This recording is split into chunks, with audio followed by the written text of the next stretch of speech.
is Joshua Williamson, and this is Comics Online.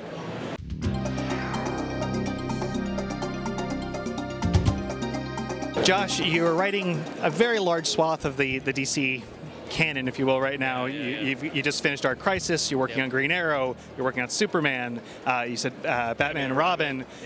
Previously also had done Robin solo book, correct? Solo book, So, and then now Night Terrors. Night Terrors. So I think let's start off with Night Terrors first.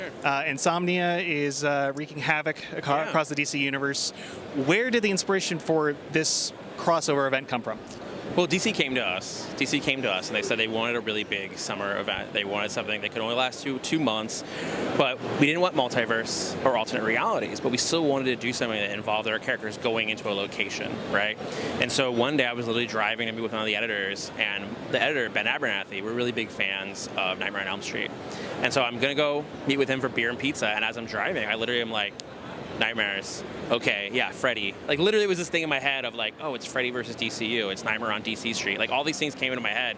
And then I sat down with Ben and I was like, here's what I'm thinking. And he was like, I love it. Let's do that. And that's really where it came from. And then we started talking about who the villain was going to be. And, you know, I really wanted to give DC more really powerful villains, right? Like, a lot of times we end up falling back onto like Darkseid or, you know, a Brainiac. We fall back on certain villains. I feel like we need big, heavy hitter villains.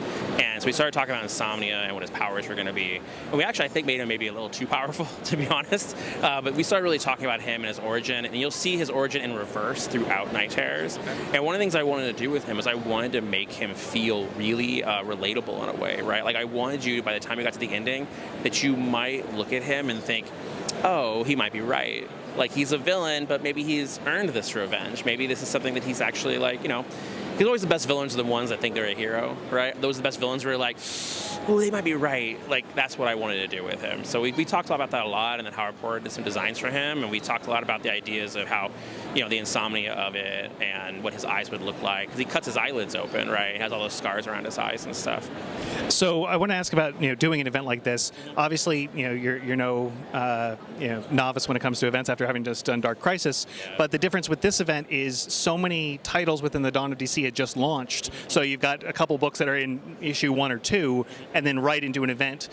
Did that create any logistical challenges as far as planning, or how did you guys approach that? I mean, it was difficult. Like, I'm not going to lie about it. You know, it was definitely difficult, and it involved a lot of conversations. You know, it was talking to the creators, talking about what they were doing, and trying to find ways of making it so that these things didn't necessarily interrupt, but they could lead into, you know, and it really was just a lot of conversations. And, like, thankfully, I do talk to a lot of the creators already. You know, I have a lot of good relationships with them, and I've worked on a lot of events, like you were saying. It's like, I worked on Dark Crisis, but I've worked on almost every event since 2016 in some form or another. Like, I was a consultant for most of them. So I have a lot of experience with this. So really it was just a lot of conversations with the creators and talking to them about what we were doing and how we could make it so it wasn't taking away, it would add, you know. And then I also looked at it in the sense of like a summer break in a way, right? Like, we have these shows that we love and they might go away for 2 months. We always come back to them in September or October. So I started looking at that. But at the same time, I was like, you can use this to add to what you're doing in your books. And so that was a big part of the conversation, too. Makes a lot of sense. Let's jump to Green Arrow for a minute. Yeah, sure. You just recently had a big revelation of Connor's involvement with a future, the Legion of Superheroes. Yeah. So I was going to lead in a little slow, okay. but spoiler alert, I mean, we're going to be talking spoilers on this. So, so how did that come about? And just, can you talk about the importance of Connor in the Green Arrow legacy? Well, I've always loved Connor, and I really fought to bring him back. Like, we talked about it a lot because I brought him back in Robin, you know, and, you know, for years, I'm always a big advocate for bringing back certain pieces of the DC lore that have been lost, right? And if you look at a lot of things I've done, and I really love the Green Arrow family, and a lot of it was missing, right? I mean, even just a few years ago, Roy was dead, there was no Connor, Leanne was gone, like, all these things were kind of scattered. And so for the last few years, and what's funny is the plan was not for me to do a Green Arrow book. I just love those characters so much that I wanted them back, right? So it's like in Infinite Frontier, I brought back Roy, and Robin, I brought back Connor, you know, and then obviously, you know, Leanne was brought back in Gotham being Shoes, but I brought her back in the Green Arrow family in Green Arrow.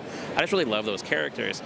And Connor, you know, it's like, I'm in a weird age, I suppose, for a DC fan, right? Like, when I started becoming like addicted to DC Comics and reading it on a weekly basis, was at a moment in DC history where a lot of new elements were being added, right? You had Tim Drake, you had Bart, you had Connor with an E, right, Superboy, you had Cassie, and then we also had Connor, right, and Kyle. Like, all these new elements were getting added in, and it was one of my favorite eras of comics. Was we had this great DC that was everything we love, but new stuff was being added. And that's how I've seen everything post-Rebirth, where it's like, yeah, we should really embrace all these pieces that we love, but bring in all these new elements again. And things like Connor, like characters like Connor, were gone, you know? And so I fought to try to get him back, and I was able to do it and then Robin, but then I didn't want him to go nowhere, right? Because sometimes what happens is we bring these characters back and then they just kind of like disappear afterward. It was like, no, I want them to go someplace. And so we had a lot of conversations about there possibly being a Green Arrow book.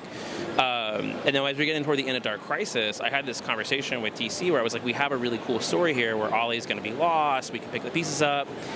And they were like, we will only do a Green Arrow book if you write it. And I have pitched Green Arrow for like 20 years, and they always said no. And even though, like, as you can see, I have a very busy schedule, I was like, dude, I would be betraying myself if I didn't say yes to Green Arrow. But I knew what I wanted to do. You know, I wanted to have a book about the family, and that involves having Connor. And then I feel like with the Green Arrow family, one of the things that's really great about them is they're all survivors, right? You can dump them in any situation, and they will thrive. That's really what Ollie does. You put him on Desert Island, he survives, right? And that's what this book's about, is really showing how the Green Arrow family does that. And part of that is having Connor dumps in the future, right? And what does he do? He becomes a member of Legion of Superheroes, and he's flying around, you know? So I still have a lot more I want to do with him, because I do feel like him being, you know, it's interesting with him. There's a scene in the Kevin Smith stuff where I feel like, you know, Ollie's secret shame, I think Brad Meltzer also did this, but his secret shame was that he knew about Connor and lied about it. And I wanted to explore that. You know, I want to explore that relationship between the two of them and that forgiveness between the two of them. And just continue to build that relationship that was already, dude's been gone for over 10 years, you know? Like, that scene where they saw each other in issue 3 is big time spoilers. That's the first time they've seen each other since what, like 2010, 2009?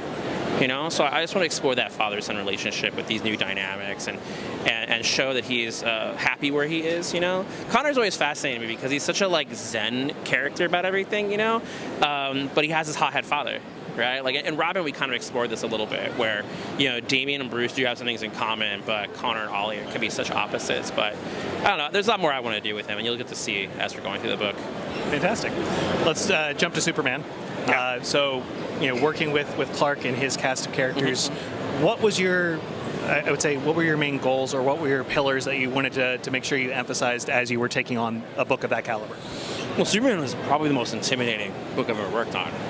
You know, I understand how important that character is, not just to DC, but to, like, people, right, to the world, right? Like, it's not just a meta thing in the story that Superman is uplifting within the DCU, it's uplifting to us as people in the real world. Like, he means a lot to a lot of people.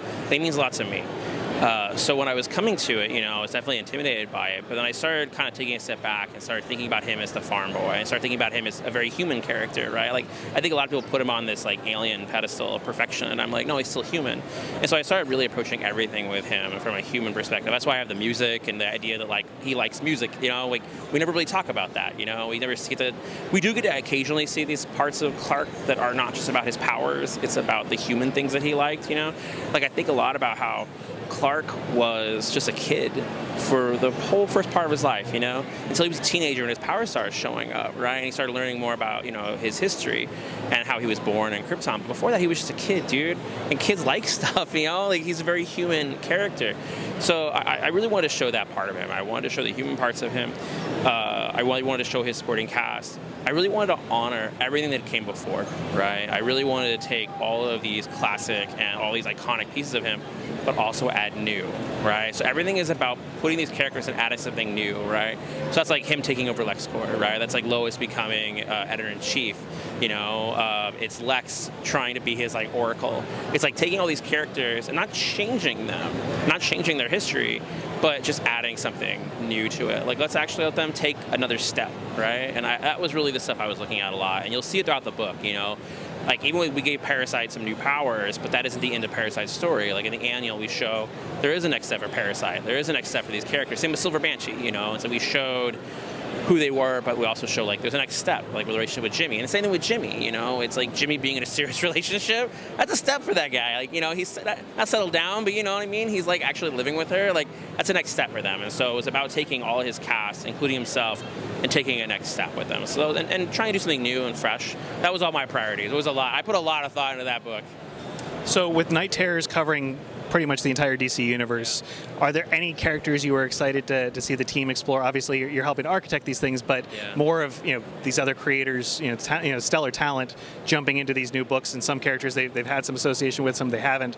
Was there anything that surprised you or anything that excited you as you were helping to craft this? You know, I went out to everybody, and I wanted to make sure everyone had fun first, right? So every talent, I was like, listen, like, just have fun. Like, I said a couple times, I'm like, listen, if you see Nightmare on Elm Street, you're going to be fine. They're like, just have fun and remember to have horror with it. Surprises, you know, I was really happy with what Josie Campbell did on Wonder Woman. I remember when the second issue for Wonder Woman came in, I remember reading it and being like, oh man, she gets it. Yeah, she really gets it. You know, I really like what Jeremy did on Green Lantern. Dennis Culver did the Zatanna book and brought in Robot Man. I thought dynamic was really interesting. He was really thoughtful, and sort of the idea that, you know, like Zatanna's history with Doom Patrol is not great, you know, so I wanted, he was able to show that was really cool. What else was in there? There were a lot of really cool stuff. Danny Lore, they did something really, really great in the Punchline one. And issue 2 of Punchline is really cool. I'm surprised. I hope people are surprised by it. Like, they did something really cool with it. God, what else? I was really happy with all of them, to be honest. Like, I think also editorial was really engaged with it in terms of the covers, and the artists were really happy with it. And then for me, it was like getting a chance to write Deadman, which is a character I've always wanted to write, and that wasn't my original intent. But then when I started writing it, I was like, this needs an emotional arc. You know, we're only 2 months. We still need an emotional arc, and then being like, oh, this is a story about Deadman, and how Deadman, when he was alive, you know, he was always a showman, and there was always an audience watching him. And ever since he became Deadman, it's flipped. You know, he's the audience watching people, right? Like, he gets to watch everyone else live, and now he doesn't get to be the showman anymore.